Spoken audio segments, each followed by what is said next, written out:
क्योंकि वो लोग कह रहे थे कि इस्तीफा दे दो नेशनल असेंबली से, और पीपुल्स पार्टी ने कहा कि इस्तीफा हम नहीं देंगे। प्रेसिडेंट आसिफ अली जरदारी साहब की ये सोच थी कि हम इस्तीफे नहीं देंगे क्योंकि आप पार्लियामेंट में रह के आप नो कॉन्फिडेंस ला सकते हैं, और वो करके दिखाया पीपुल्स पार्टी ने। पीपुल्स पार्टी ने पार्लियामेंट में मौजूद रह के वोट ऑफ नॉट कॉन्फिडेंस ला के इमरान खान को इक्तदार की कुर्सी से बाहर निकाला, जो कि आईनी कानूनी तरीका था। ये सोच थी पाकिस्तान पीपुल्स पार्टी की। फिर जब पीडीएम की गवर्नमेंट थी, जिसमें पीपुल्स पार्टी पीडीएम का ऐसा नहीं थी लेकिन गवर्नमेंट का ऐसा थी, तब भी हमने पीएमएलएन को कहा कि जी आप आए, आपको शौक है प्राइम मिनिस्टर की कुर्सी पर बैठने का, आपको अपनी फाइनेंस मिनिस्टर चाहिए, आप इक्तदार चलाएं। और जो भी उन्होंने फैसले किए, फाइनेंस महकमा पीएमएलएन के पास था, उस फाइनेंस महकमे के बाद फिर आपने देखा कि पीएमएलएन की मुआशी पॉलिसियों को पूरी दुनिया ने तनकीद की, पाकिस्तान के हर इंसान ने तनकीद की। जो आज मुआशरत की हालात है उसमें पीएमएल सबसे बड़ा रोल पीटीआई का, उसके बाद पीएमएलएन का है। लेकिन उसके बाद इनके अपने मिफ्ता इस्माइल साहब और दानियाल अजीज साहब, उन्होंने खुद ने पीएमएलएन के लीडर ने कहा कि जी आपने मुआशरत को तबाह कर दिया है, और किसको कहा? पीएमएलएन को कहा कि आपने मुआशरत को तबाह किया। तो ये उनकी अपनी नाकामियां थी, लेकिन उसके बावजूद चले ये 1.5 साल पूरा हुआ, पीपुल्स पार्टी ने कोई लड़ाई झगड़ा पीएमएलएन के खिलाफ शुरू नहीं किया। जैसे ही इख्तियार पूरा हुआ, पीएमएलएन ने किस तरह शुरुआत की कि जी हम सिंध में पीपुल्स पार्टी के खिलाफ एक इत्तेहाद बनाने जा रहे हैं, जिसमें एमक्यूएम को और जीडीए को और बाकी लोगों को लेने जा रहे हैं। भाई शौक से करो, रिजल्ट आपके सामने आ जाएगी, 8 फरवरी दूर नहीं है, नाकामी नसीब होगी। लेकिन आप देखे सही कि जब तक आप इख्तियार में थे तब पीपुल्स पार्टी आपको अच्छी लग रही थी। जिस दिन आप इख्तियार से हटे हैं, आपने कहा कि हम सिंध में पीपुल्स पार्टी के खिलाफ इत्तेहाद बनाने जा रहे हैं। तो भाई हमें कोई फर्क नहीं पड़ता, लेकिन इससे आपकी बदनीयती जाहिर होती है कि आप हर जो आप पर एहसान करता है आप उसके पीठ पे छुरा घोंपते हैं। ये आपकी तर्ज सियासत रही है, पीपुल्स पार्टी की तर्ज सियासत नहीं रही है। वज़ीर अली वाला कॉल कि जिस पे एहसान करो उसके शर से डरो। तो पीपुल्स पार्टी ने जब भी किसी पे एहसान किया है तो पता चल जाता कि वो क्या होता है। लेकिन इन एनी केस आज भी मैं ये कहूंगा कि पीएमएलएन के लीडरान जज्बात में ना आए। जज्बात में आके अगर आप कोई धमकी देना चाहते हैं तो पीएमएलएन की किसी धमकी में पीपुल्स पार्टी नहीं आएगी। इंशाअल्लाह ताला 8 फरवरी को पीपुल्स पार्टी एक भारी अक्सरियत के साथ कामयाब होगी।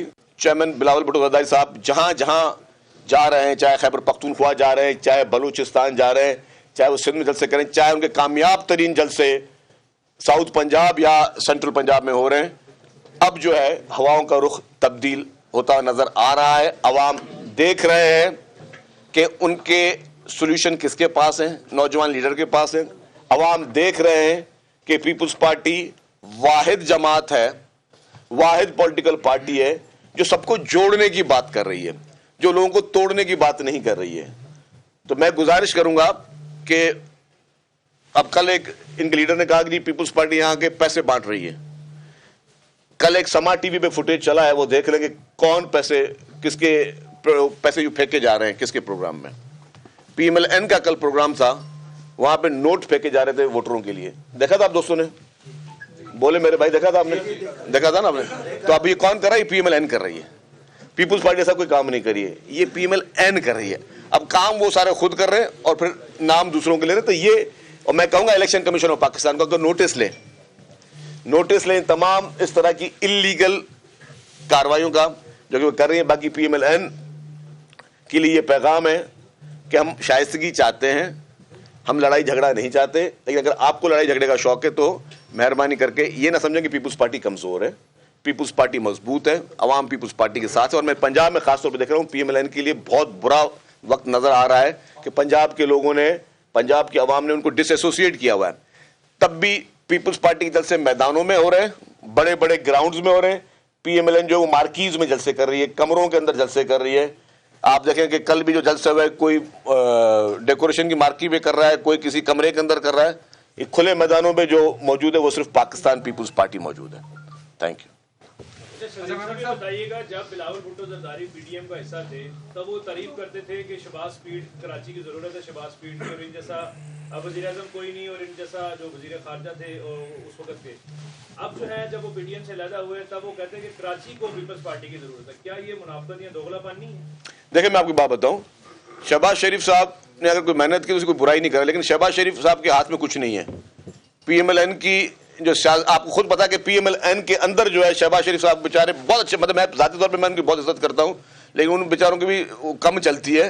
जिनकी चलती है वो बेचारे शहबाज शरीफ साहब को भी जो है वो बर्दाश्त नहीं करते। देखिए काम सबने किए ना, लेकिन आज भी मैं अगर कहूं कि पूरे पंजाब भर में इतने इक़्तिदार दौर इक़्तिदार रहा, बुखार भी होता तो कौन जाके मुल्क से बाहर जाके इलाज करवाता है? कितनी हॉस्पिटल्स हैं? एक तो मुझे कोई अच्छी हॉस्पिटल बताएंगे, सरकारी हॉस्पिटल जो हो, हाँ जिसके पास पैसा है उसके लिए तो प्राइवेट हॉस्पिटल है, गरीब आदमी के लिए कहाँ इलाज होता है?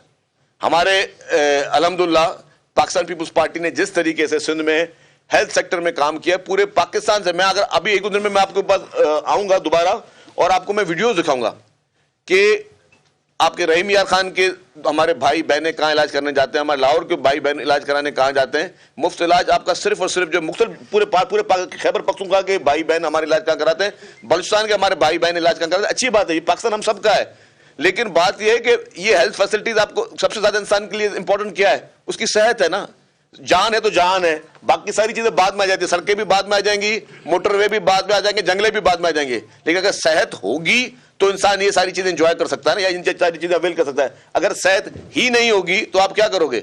सेहत की मद में मुझे कोई एक हॉस्पिटल तो बताएं, मतलब कितनी दफा ये लोग मुल्क से बाहर जाते हैं इलाज करने। मुझे बताएं कि पाकिस्तान में इस वक्त अल्हम्दुलिल्लाह खासतौर पर कहता हूं कि पाकिस्तान पीपुल्स पार्टी ने जब उनके पास सिंध हुकूमत रही है जो हेल्थ की फैसिलिटीज दी है, कोई एक हॉस्पिटल छोड़ देना कहीं और, कोई एक हॉस्पिटल नाम मुझे बता दें पंजाब में या खैबर पख्तूनख्वा में या बलूचिस्तान में जहां पे सरकारी कोई ऐसा हॉस्पिटल हो जिसपे वो चीज़। और अगर वो बात करते हैं कि जी कि हमने वो इक़्तिदार में रहे, तो मियाँ साहब इक़्तिदार में पाकिस्तान के वज़ीर आज़म रहे ना, सिर्फ पंजाब के वज़ीर आज़म नहीं रहे। तो बकौल उनके कि अगर वो पाकिस्तान के वज़ीर आज़म रहे हैं तो जो एज ए वज़ीर आज़म की रिस्पॉन्सिबिलिटी होती है तो वो बताएं कि पूरे पाकिस्तान भर में उन्होंने क्या काम किया। सिर्फ एक शहर की बात छोड़ देना, पूरे पाकिस्तान भर में क्या काम किया।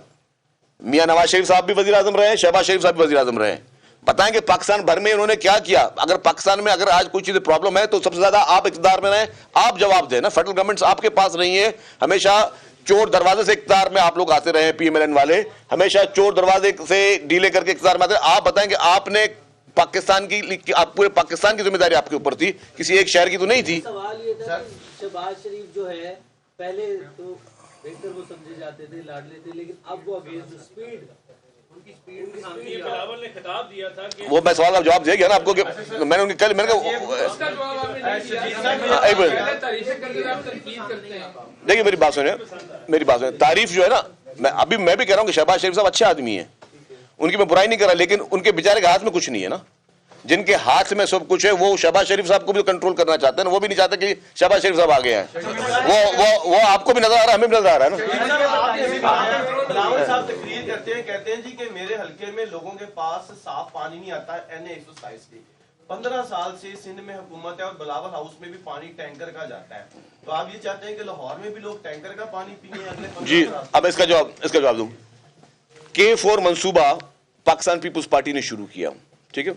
K4 मंसूबा जो है वो पूरे कराची के लिए मंसूबा के अगले 20 साल तक जो कराची के लोगों को पानी घरों में उस तरह मिलेगा। अब वो प्रोजेक्ट, उसमें आधे पैसे सिंध गवर्नमेंट के हैं, आधे पैसे फेडरल गवर्नमेंट के हैं। Unfortunately federal government Peoples Party की नहीं रही है, तो वहां से मतलूबा फंडिंग नहीं आई। जब अभी शहबाज शरीफ साहब प्राइम मिनिस्टर थे, मैं कराची में उनके साथ बैठा था, उन्होंने ये खिताब किया था कि मैं डिसैलिनेशन प्लांट लगा रहा हूँ, मुझे फलाने मुल्क से मुल्क का नाम नहीं ले रहा, मुझे $1 बिलियन मिल रहे हैं, मैं अभी शुरुआत ऐलान करता हूँ। कहाँ गया वो ऐलान? सिंध के लिए सिर्फ वो ऐलानात रहे हैं इनके। 15 साल में सिर्फ 1 साल का है वो नहीं, मैं उसके अलावा मैं आपको K4 का पूरे मंसूबे का बताया कि K4 का पूरा मंसूबा सिंध गवर्नमेंट अपना शेयर डाला है, फेडरल गवर्नमेंट अपना शेयर नहीं डाला। वो K4 का मंसूबा जब कंप्लीट होगा तो सबको पानी मिलेगा। मैं बिजली की बात कर रहा हूँ, थर का कोयला, शहीद मोहतरमा बेनजीर भुट्टो साहिबा ने ये प्लान शुरू किया था। नवाज शरीफ साहब की हुकूमत आई, उन्होंने थरकोल का प्रोजेक्ट बंद किया। फिर प्रेसिडेंट आसिफ अली जरदारी साहब की हुकूमत आई तो उन्होंने थर का कोयला का फिर काम शुरू किया। आज अल्हम्दुलिल्लाह थर का कोयला निकल रहा है।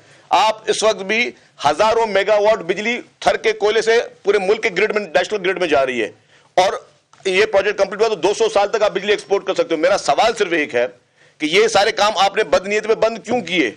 आपने ये प्रोजेक्ट्स क्यों नहीं होने दिए जो पाकिस्तान की जो अंधेरे की बात हो रही थी? आज भी पीएमएलएन के जितने नारे सारे झूठ पे मुबनी है, एक पीएमएलएन का नारा झूठ पे मुबनी है। वो कहते हैं कि जी मियां साहब अभी उनके कैंपेनों में वो चीज कि मैं आया था तो मैंने लोड शेडिंग खत्म कर दी थी। ये सारे मेरे साफी भाई बैठे हैं, कोई एक बोले कि पाकिस्तान में लोड शेडिंग खत्म हुई थी? कौन सा दौर था जब पाकिस्तान में लोड शेडिंग खत्म हुई? पाकिस्तान में लोड शेडिंग कभी खत्म नहीं हुई, क्योंकि आप सिर्फ अपने एक किसी शहर की बात कर सकते हो, जब देहात में देखो 16-16 घंटे बिजली की लोड शेडिंग रही है और आपके पास दौरान इक़्तिदार जो है वो फेडरल गवर्नमेंट कर रहा है। ये बोलते हैं कि एटमी ताकत मुल्क को इन्होंने बनाया। पूरे पाकिस्तान के बच्चों को पता कि एटमी ताकत शहीद जुल्फ़िकार अली भुट्टो साहब का प्रोजेक्ट था। ये कहते हैं कि जी सीपेक इन्होंने शुरू किया। पाकिस्तान के बच्चे को पता है कि सीपेक पाकिस्तान का जो है वो मोहतरम आसिफ अली ज़रदारी साहब ने पाकिस्तान पीपल्स पार्टी ने शुरू किया। तो इनकी सियासत में इनके पास अपने आप को शोकेस करने के लिए कुछ भी नहीं है।